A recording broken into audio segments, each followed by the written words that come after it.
Are you feeling uneasy about your job? And is that giving you cause to pause and postpone your journey to purchasing a home? If that's you, just know that you're not alone.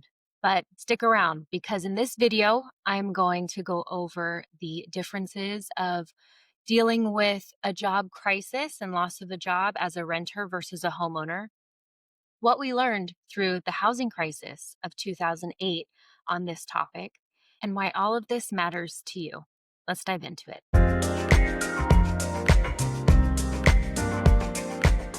Lately, a lot of Americans have been feeling uneasy about their job security.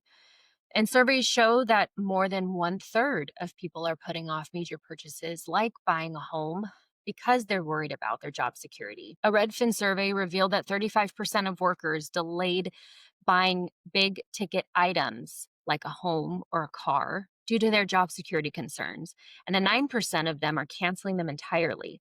Additionally, Housing Wire not only posted an article referencing Redfin survey, but they also added to it saying that more than 2 in 5 Americans are postponing or canceling their purchases like homes or cars. And those numbers are even higher for those who are earning less than $50,000 a year. Get it. It is a real concern, and it is scary to think about committing to a mortgage payment when you're not quite sure what's going to happen with your job and if you're going to have the income to be able to pay it. But as a renter, you are in a similar situation. You are still committed to paying a certain amount of money for a space that you live in, regardless of what's going to happen with your job. Most people don't realize that you can have more options and protections as a homeowner rather than being a renter when the unexpected happens. As a renter, when you lose your job, your landlord still expects you to pay the full amount of rent that's due within those first few days of the month.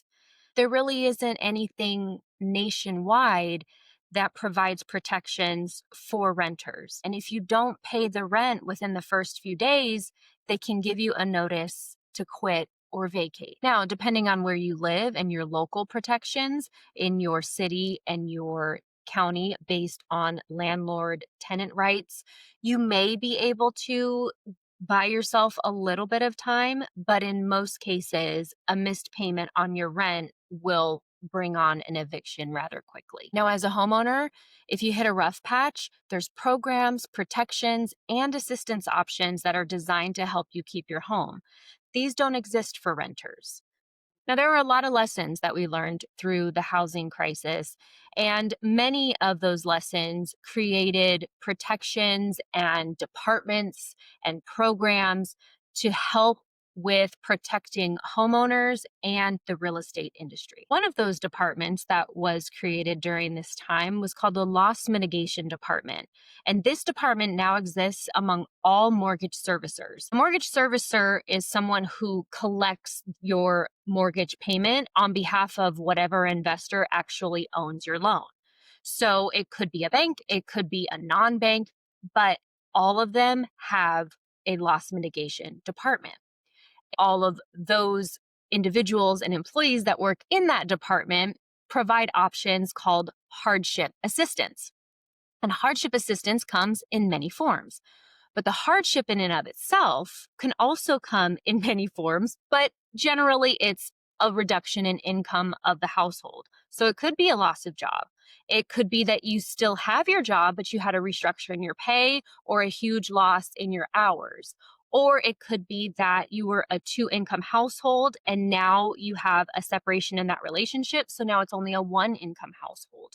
Or you are facing a medical issue and you're either unable to work or you had to take a cut on those hours that you can work. And so, whatever the reason may be, those people are there in that loss mitigation department, and their entire job is to help find options and solutions and programs and point you into the direction of obtaining resources that can help you through your financial hardship that you're facing in that season. So some examples of the hardship assistance in terms that you may have heard before are forbearance. So forbearance is where you just pause the current loan that is due and you pick up those payments at a point in the future. In most cases, it's about 3 months, maybe sometimes it's 6 months or a year, but on average, it's about 3 months. You get a little bit of a break because you're facing a temporary hardship, and then you just pick up your normal payment when that forbearance period is over. Another option is a loan modification. So they look at your current loan that you have, the payment that you have, the balance, the interest rate, and they look at, is it possible to make this a lower payment and permanently modify this? So, and if they can, then they will have you do a trial period for about 3 months. You can make those payments on time to show, hey, I can make this and manage this new payment. And then a lot of times after that, it will be a permanent modification of the original loan terms. So again, lots of different options, lots of different solutions, but none of those are available as a renter with your landlord. Homeownership isn't just about building equity or having a place that's your own. It's about having a place that can provide a safety net that being a renter doesn't provide you. If for some reason you are not able to qualify for any of the hardship assistance programs available, there's a time frame of you attempting to get that assistance that is also going by that you get to still live in your home. And in most cases, you had to put down a down payment, and there's a good chance you've also gained some equity in your home where you don't have that as a renter. So if the worst case scenario does come to fruition and you have to then sell your home because of this hardship, there's a good chance that you would walk away with some equity to help get you on your feet through this next season. As a renter, you don't get to walk away with any of that. Maybe your security deposit, and that might be a fight. So if you lose your job as a renter, the clock starts ticking fast. If you lose your job as a homeowner, you have programs and a structured process that buys you time, it provides you support, and it helps you find solutions.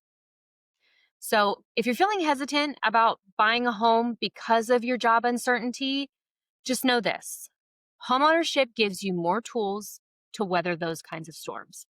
It's not just investment in your future, it's a layer of protection for those uncertain times. While you can't predict what's going to happen in the future, you do know what you're currently paying for the space that you live in. So if you want to explore what does that monthly payment translate to as a mortgage payment and how much purchasing power you have just based on where you are today, I'd love to help you explore those options. We can find a comfortable, conservative number that works for you.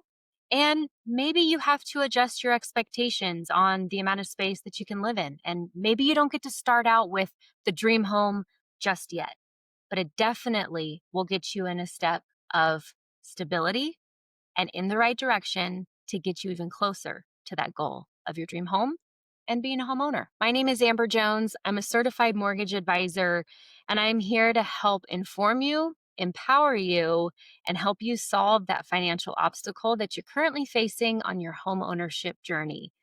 All of my contact information is below, and I would love to have a 15-minute phone call with you to help answer all of your questions. I hope you have an amazing rest of your day, and I'll see you again next time. Bye-bye.